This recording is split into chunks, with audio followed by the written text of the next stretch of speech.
Ao dia 5 de dezembro, vamos ver por onde andam e em que ano andam, né? A aventura de Elizabeth, Efriel, Josué, os carneirinhos.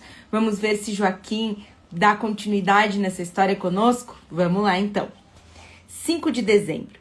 1000 eras são a teus olhos como uma noite que se foi. Joaquim estava contente por não haver bombons nem bonequinhos de plástico no velho calendário de Natal.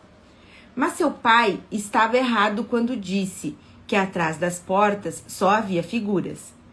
Uma estranha história se escondia dentro daquele calendário mágico. Para ler a história inteira eram necessários 24 dias, já que a história estava dividida em 24 pequenos capítulos, um para cada dia. E a cada novo dia, um novo peregrino se juntava ao grupo. O dia 5 de dezembro caiu num sábado. A mãe e o pai normalmente dormiam até mais tarde nos fins de semana. Joaquim acordou às 7, como sempre fazia. Sentou-se na cama e examinou a grande figura no calendário. Só agora viu que um dos pastores tinha um cajado na mão, exatamente como José. Por que não tinha notado aquilo antes? Cada vez que olhava para o calendário mágico, descobria algo novo. Mas será que podia de verdade surgir alguma coisa nova? De um dia para o outro? Não seria um truque de mágica? Perplexo, Joaquim respirou fundo. Seria aquilo que tornava mágico aquele velho calendário? A figura do lado de fora nunca fora terminada. E o que estava faltando aí, sendo completado pouco a pouco, à medida que as portas iam sendo abertas e os papeizinhos lidos. Seria mesmo possível pintar uma figura desse jeito? Joaquim sabia que o pão só fica pronto quando cresce, primeiro na assadeira, depois no forno. Sabia que isso tinha algo a ver com fermento, porque várias vezes já ajudara sua mãe ou seu pai a fazer pão. Quando era pequeno, costumava pensar que um bebê dentro da barriga da mãe deve ser como fermento. E o mundo inteiro não era uma figura mágica que ia se completando? Sim, pois o mundo estava sempre mudando, o tempo todo. Nunca estava completamente pronto e acabado. Se Deus tinha feito um mundo capaz de ir se criando a si mesmo em cada lugarzinho, em cada cantinho, então era bem provável que ele também tivesse conseguido fazer uma figura que ia se revelando diante os olhos de quem a vê. Joaquim abriu a portinha com o número 5. Era a figura de um barco a remo. Dentro dele estavam sentados um pastor, um anjo, uma menininha e 3 ovelhas. Joaquim sabia quem eles eram, mas o que mais lhe interessava era a fina folha de papel toda dobradinha. Vamos lá para a história de hoje, então? A terceira ovelha. Elizabeth, o cordeiro, o anjo, a ovelha e o pastor iam disparando Suécia adentro, por estradas poeirentas e trilhas cheias de mato, escavadas pelas rodas das carroças, em meio a campos amarelos e densas florestas, até que depararam com uma cidadezinha lá embaixo, à beira-mar. O vento soprava tão forte que as ondas rebentavam bem na linha do cais. Ao longe, lá no mar, viram um barco com 3 mastros bem altos.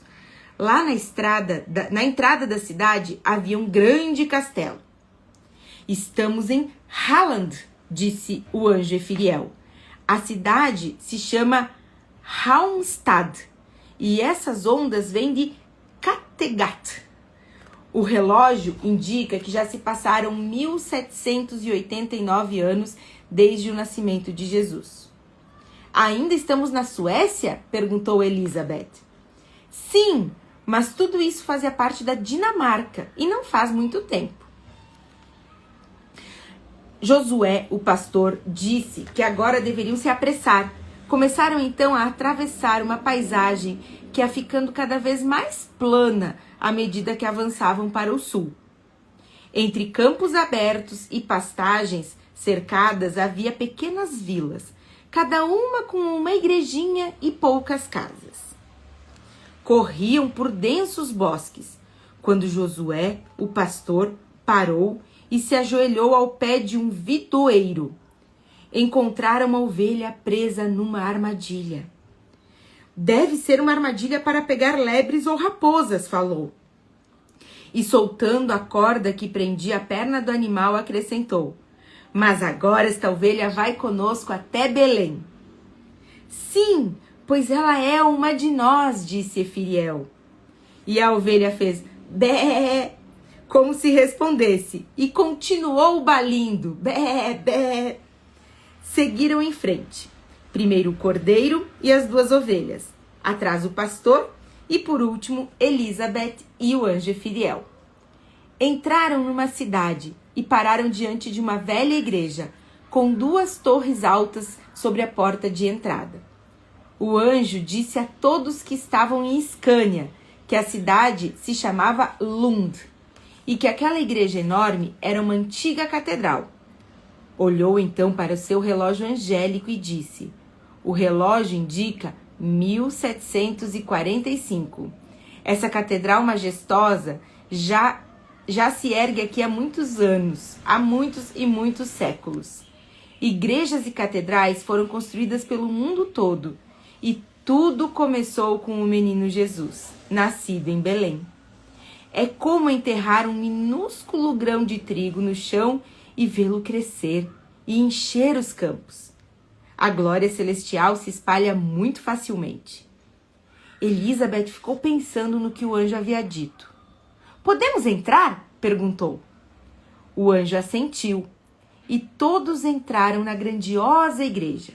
As ovelhas na frente, o pastor atrás e depois Elizabeth Hansen. Lá dentro ela ouviu uma música belíssima. Do grande órgão jorravam melodias tão ricas e poderosas que lhe vieram lágrimas aos olhos. Quando o anjo a viu, disse: sim, chore, minha menina.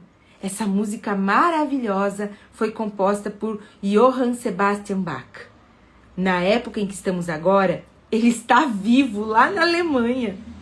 E um dia suas composições serão ouvidas no mundo todo. O que não é de surpreender, pois a sua música é um pedacinho da glória celestial. Os únicos sons que perturbavam aquela música eram os balidos das 2 ovelhas e um cordeiro correndo para lá e para cá, fazendo tilintar seu sininho. Um homem de manto negro se aproximou vindo do altar-mor. Era o padre. Saiam todos vocês, disse ele, severo. A catedral de Lund não é lugar para ovelhas. Mas o anjo Efiriel se postou diante do padre, abriu as asas e disse: pastor, o senhor não deveria ficar aborrecido. Lembre-se de que Jesus nasceu num estábulo e foi chamado Bom Pastor. O padre parou de repente, pois embora fosse pastor numa catedral antiga, não estava acostumado a anjos e coisas desse tipo. Caiu de joelhos, uniu as mãos e exclamou: glória a Deus nas alturas. Deixaram-no ali nessa posição. O anjo fez um sinal para os outros, indicando que deveriam sair. Momentos assim não devem durar muito, disse ele. Talvez ele faça um relatório para o bispo. Daí, ou a coisa será abafada, ou então começarão a circular rumores sobre o milagre de Lund. Seja como for, seria bom que o bispo lembrasse ao pastor que pastor significa guardador de ovelhas, nem mais, nem menos.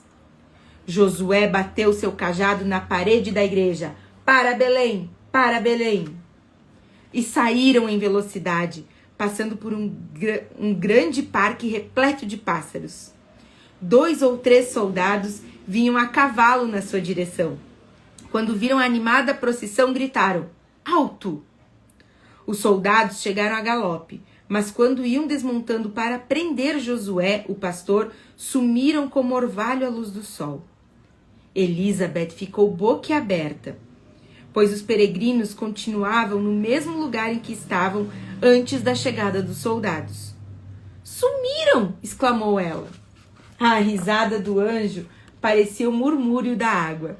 É, de certo modo, mas fomos nós que desaparecemos. Talvez eles tenham ficado tão aterrorizados com o que viram que até caíram dos cavalos. Elizabeth estava atônita, por isso Efiriel precisou lhe explicar de novo.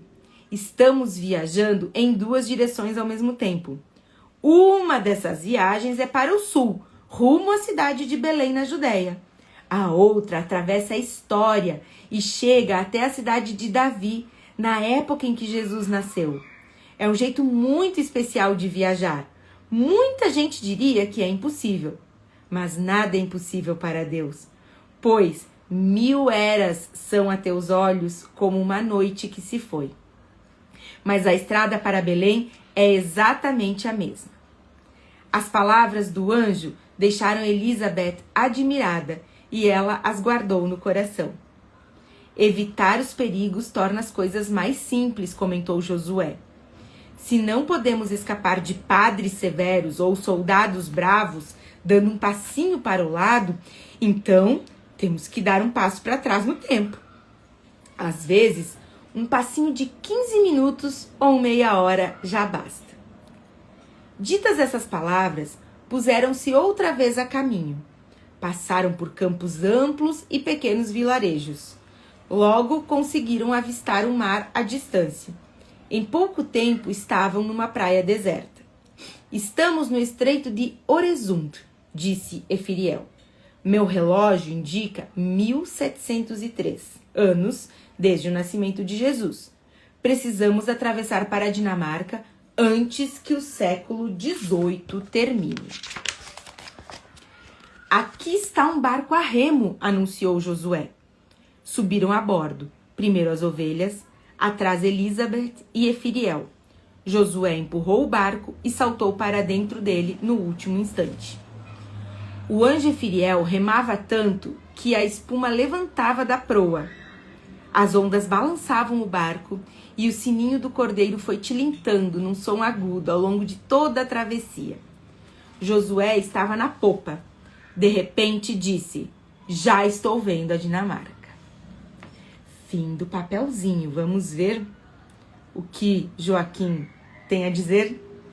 Já estou vendo a Dinamarca. Joaquim também quase podia ver um pedacinho da Dinamarca, mas apenas dentro da sua cabeça. Era estranho que Elizabeth pudesse viajar de volta no tempo. E era estranho pensar que 2000 anos haviam se passado desde o nascimento de Jesus. Porém, as histórias sobre Jesus tinham viajado através daqueles 2000 anos. Assim, Joaquim também já ouvira falar dele. Elizabeth estava viajando no tempo, mas na direção contrária. Quando a mãe e o pai de Joaquim se levantaram, vieram ver a figura no calendário de Natal. Joaquim apontou para o barco em que estavam Elizabeth, Efiriel, Josué e as 3 ovelhas, mas não disse nada sobre o que havia acontecido no bosque. Também não lhes contou que os peregrinos tinham visitado a Catedral de Lund. Eles iriam perguntar como é que ele sabia o que era uma catedral, e Joaquim tinha decidido não dizer nada sobre os papeizinhos que caíam do calendário. Depois do café da manhã, foram à cidade comprar presentes de Natal na grande loja de departamentos. Na seção de brinquedos, no primeiro andar, Joaquim começou a pensar na Elizabeth do calendário mágico. Será que foi naquela loja que ela saíra correndo atrás do cordeirinho? Havia ali uma velha escada rolante. Contudo, já fazia muito tempo que isso tinha acontecido. Essa loja deve ter uns 40 anos, disse Joaquim para a mãe. Ela olhou para ele com uma cara estranha e disse apenas: imagino que seja mais velha ainda. Então Joaquim teve certeza. Foi dessa mesma loja que Elizabeth e o cordeiro haviam saído correndo. E ele compreendia perfeitamente porque também não gostava de fazer compras em lojas grandes. Tinha raiva do som irritante das máquinas registradoras. Aquele sábado foi mais comprido do que os outros, pois Joaquim ficou pensando no que aconteceria quando Elizabeth e o anjo Ephriel chegassem à Dinamarca. E foi pior ainda na hora de dormir. Tinha que ficar ali deitado, bem debaixo do calendário mágico, que ainda estava transbordante de segredos. Dormir tão perto de todos aqueles segredos era quase como morar numa loja de chocolates sem poder experimentar nenhum único pedacinho. Chegamos ao fim, então, do dia 5 de dezembro. Acompanhe essa história de Natal, esse mistério de Natal que Joaquim está desvendando através do calendário do Advento e assim nos prepararmos para o Natal com essa linda história. Então, acompanha, estou deixando os vídeos salvos aqui no feed e também subindo eles para o YouTube. Se você quer acompanhar pelo YouTube também, fica à vontade. Um beijo, fiquem com Deus e até amanhã!